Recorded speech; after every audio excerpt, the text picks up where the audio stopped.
안녕하세요, 독자님들. 경제용입니다. 오늘이 2026년 4월 20일 월요일인데요. 저희가 오늘 준비한 서울경제신문 증권부 기사들을 통해서 그 현재 주식시장의 거대한 자금 흐름에 대해서 아주 심층적으로 파헤쳐보려고 합니다. 네. 오늘 시장을 관통하는 가장 중요한 키워드가 바로 유동성의 질 그리고 수익의 증명입니다.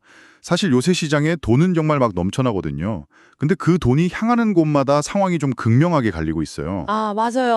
어디는 막 손님이 미어터지는데 정작 남는 돈이 없고 또 어디는 묻지도 따지지도 않고 돈이 몰려들고 있잖아요. 그렇죠. 그래서 상장 직후에 혹독한 수익성 검증 무대에 오른 은행부터 펀더멘탈의 시험대에 선 코스닥 시장, 그리고 글로벌 자금이 가장 뜨겁게 반응하는 ETF 트렌드랑 K뷰티 기업들의 상장 러쉬까지 그 구조적인 원리들을 하나씩 짚어보겠습니다. 네, 그럼 첫 번째 소식부터 가볼까요?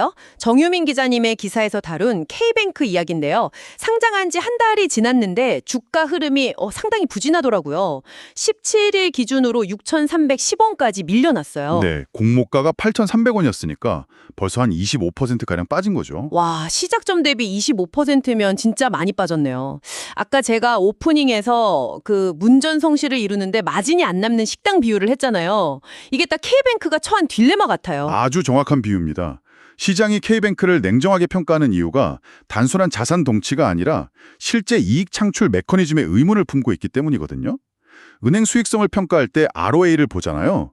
그러니까 기업이 가진 자산 대비 얼마나 이익을 내는지 보여주는 총자산이익률 지표인데요. 아, 총자산 이익률이요? 네네. K뱅크의 상황을 보면 자산 규모 자체는 경쟁사인 카카오뱅크의 40% 수준까지 따라왔습니다.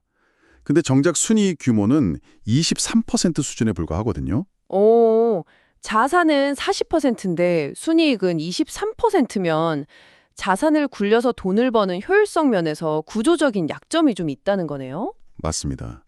그리고 더 뼈아픈 지표가 NIM, 즉 순이자 마진입니다. 은행이 대출 같은 자산 운용으로 낸 수익에서 조달 비용을 뺀 수익성 지표인데요. 이게 2023년에 2.4%였는데 2025년에 1.4%로 급락했어요. 와, 1%포인트나 급락했다고요? 예금 유치도 많이 하고 고객도 늘었는데 왜 이렇게 마진이 확 훼손된 건가요? 그게 바로 업비트 제휴 때문입니다. 수많은 투자자분들이 가상자산 거래를 하려고 K뱅크에 막대한 예치금을 넣었잖아요. 겉보기엔 돈이 들어오니 좋은데 이 돈이 언제든 빠져나갈 수 있는 엄청난 함mon이라는 거죠. 아, 그러니까 업비트 이용 고객들 예치금 금리가 오르면서 은행이 이자 쳐주는 자금 조달 비용은 쑥쑥 늘어나는데 그렇죠. 내일 당장 코인사로 빠져나갈지 모르는 돈이니까 은행 입장에서는 수익률 높은 30년 만기 주담대 같은 장기 대출로 굴릴 수가 없는 겁니다. 아, 하긴 장기로 묶이는 곳에 투자를 못하네요. 손님은 많은데 재료비만 너무 오르고 마진은 안 남는 구조적 모순이네요. 게다가 잠재적 대규모 매도 물량인 오버행 걱정도 크잖아요. 근데 삼성증권 김지호 동거는 이런 상황에서도 목표가를 9,000원으로 잡고 매수 리포트를 냈단 말이죠. 네, 삼성증권은 규모의 경제를 통해서 점진적으로 수익성이 개선될 거라고 본 건데요. 사실 당장의 이자 마진의 눈만 보면 납득이 잘 안 되실 수 있어요. 그래서 한국투자증권 백두산연구원의 분석을 같이 보셔야 합니다. 오, 어떤 분석인가요? 향후에 디지털 자산 기본법 같은 제도가 마련되면 K뱅크가 단순히 원화 입출금 통로를 넘어서 스테이블 코인 발행이나 디지털 자산 수탁 같은 전혀 새로운 영역의 전문 은행으로 비즈니스를 확장할 잠재력이 있다는 겁니다. 아, 테크핀 기업으로서의 밸류에이션 확장이군요. 당장의 마진 압박을 넘어설 돌파구가 열릴 수 있다는 거네요. 자, 이렇게 마진 압박에 시달리는 은행주와 달리 엄청난 유동성이 막 밀려들고 있는 곳이 있습니다. 신지민 기자님 기사를 보면 코스닥 시장 분위기가 아주 뜨겁더라고요. 네, 코스닥이 6거래를 연속 상승하면서 1170선을 돌파했죠. 거시적으로 중동 분쟁 완화 기대감이 퍼지면서 유동성이 확 유입됐습니다. 특히 개인 투자자분들이 이달 들어서 에코프로, 우리기술, 삼천당제약 등을 중심으로 무려 1조 2,619억 원을 순매수했어요. 1조 2천억 원이 넘어요. 근데 이게 단순히 개인 직접 매수뿐만 아니라 코스닥 액티브 ETF 열풍도 수급을 꽉 받쳐주고 있다면서요. 맞습니다. 특정 지수나 테마의 수익률을 추종하도록 거래소에 상장된 펀드가 ETF잖아요. 거기에 펀드 매니저가 적극적으로 개입하는 게 액티브 ETF인데 삼성 액티브 자산운용의 1조 43억 원, 타임폴리오 자산운용에 4,983억 원이라는 엄청난 자금이 유입되면서 단기 수급을 견인하고 있습니다. 야, 조단위 자금이네요. 근데 과거에도 코스닥이 1200선을 장중 터치만 하고 훅 내려온 적이 있잖아요. 이번엔 정말 다를까요? 전문가들은 여전히 냉정합니다. 그로스힐 자산운용 김태용 대표님이 아주 예리한 지적을 하셨는데요. 코스피가 반도체 호실적을 바탕으로 오른 것과 달리 코스닥은 철저하게 기대감에 의존한 상승이라는 겁니다. 아, 실적이 아니라 순전히 유동성 랠리라는 거군요. 네, 그래서 코스닥 2부 리그 도입이나 과감한 옥석 가리기를 통해서 한계 기업, 즉 좀비 기업들을 퇴출시켜야만 시장 신뢰가 재고될 수 있다고 강조하셨습니다. 결국 펀더멘털 증명이 숙제네요. 자, ETF 얘기가 나온 김에 글로벌 트렌드 발신지가 된 한국 ETF 시장에 대한 정유맨 기자님 인터뷰 기사로 넘어가 보겠습니다. 앰플리파이 운용 아시아 총괄 한동훈 상무님 인터뷰죠. 네, 아주 흥미로운 내용인데요. 미국 자산운용사들이 신상품을 낼 때 한국 투자자분들의 그 빠른 반응 속도와 테마 반영 능력을 글로벌 벤치마크로 삼고 있다는 놀라운 사실이 공개됐습니다. 와, 진짜요? 우리가 오히려 트렌드를 주도한다고요? 그 대표적인 사례가 요즘 화제인 디보, 즉 DVO 상품 트렌드잖아요. 그렇습니다.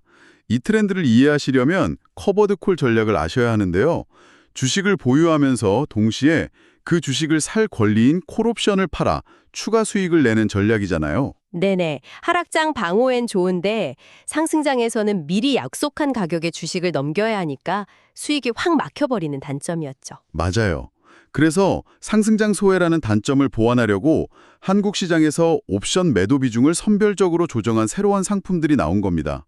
코덱스 미국 배당 커버드 콜 액티브 같은 상품이 1조 5천억 원의 자금을 쓸어 담은 현상이 바로 그 진화를 보여주는 거죠. 아, 상승장의 수익을 일정 부분 누리면서 배당도 챙기는 스마트한 구조에 한국 투자자들이 즉각 반응한 거군요. 그럼 글로벌 시장의 변수나 투자 전략에 대한 한 상무님의 팁도 있었나요? 네. 관세나 선거 같은 미국 정치 환경의 변동성 리스크를 주의하라고 짚어주셨고요. 특히 AI 투자 전략에 대해서 조언하셨는데 빅테크에만 몰빵하는 대신에 밸류체인 전반에 분산하는 동일가중 전략이 유리하다고 하셨습니다. 동일가중 전략이요? 아, 특정 종목에 치우치지 않고 모든 종목에 동일한 비율로 투자하는 방식 말씀이시죠? 네, 맞습니다. 예를 들어 펀드 내 모든 기업에 똑같이 1%씩 비중을 두는 거죠. 이렇게 하면 빅테크의 개별 악재 리스크는 분산하면서 중소형 혁신 기업들의 성장세는 놓치지 않을 수 있거든요. 아, 변동성 장세에선 아주 합리적인 대안이네요. 그럼 마지막으로 권순철 기자님 기사로 가보죠. 하반기를 달굴 데카콘의 등장, K-뷰티 IPO 러시 소식입니다. 글로벌 자금이 하반기 이쪽으로 쏠릴 수 있다고요? 네, 지금 뷰티 업계 상장 시장에 정말 뜨겁습니다. 기업 가치 10조 원 이상의 비상장 기업을 뜻하는 데카콘 후보들이 거론되고 있는데요. 비나우, 구다이 글로벌, 그레이스, B&B 코리아 같은 대표 기업들이 연내 증시 입성을 준비 중입니다. 넘버진, 퓨 같은 브랜드들이 비나우 맞죠? 여기 실적이 대체 어느 정도길래 이 난린가요? 비나우는 3,250억 원 매출을 찍으면서 1조 원대 시총을 기대하고 있고요. 구다이 글로벌은 더 놀랍습니다. 무려 1조 4,718억 원 매출에 순이익이 2,337억 원이에요. 이 엄청난 실적을 바탕으로 10조 원 가치의 데카콘으로 거론되는 겁니다. 와, 1조 4천억대 매출에 순이익 2천억대요? 근데 왜 하필 지금 올 하반기에 다 같이 짠 듯이 상장을 서두르는 걸까요? 완벽한 타이밍의 마법인데요. 지금 미국 시장에서 한국 화장품 수입이 급증하면서 글로벌 인기가 최고조거든요. 특히 틱톡 등을 통한 소비자 직접 판매, 즉 D2C 모델로 마진율이 엄청나게 높아졌습니다. 아, 그러니까 중간 유통 없이 소셜미디어로 바로 파니까 이익이 팍팍 남는 거군요. 맞습니다. IB 업계에서는 바로 지금이 기업 가치를 가장 높게 평가받을 수 있는 최적의 타이밍이라고 보는 시각이 지배적입니다. 그렇군요. K-뷰티 기업들은 압도적인 실적과 글로벌 전성기라는 최고의 타이밍을 잡아 상장에 나서는 반면 오늘 앞서 본 K뱅크는 새로운 돌파구를 증명해야 하는 시험대에 서 있습니다. 네, 코스닥 시장 역시 단순히 유동성에 기댄 랠리를 넘어 펀더멘털을 증명해야 하는 과제를 안고 있죠. 맞습니다. 독자님들의 포트폴리오 속 기업들은 지금 어떤 결정적 순간을 맞이하고 있는지 한번 점검해 보시는 건 어떨까요? 지금까지 국내 증시의 자금 흐름과 주요 기업들의 밸류에이션 재평가 주제에 대해 다뤘습니다. 투자 판단에 참고가 되셨길 바랍니다. 다음에도 빠른 증권 소식으로 찾아뵙겠습니다. 지금까지 서울경제신문 경제용이었습니다. 감사합니다. 본 내용은 투자 참고 정보이며 투자 결정에 따른 책임은 투자자 본인에게 있습니다. 7분 45초.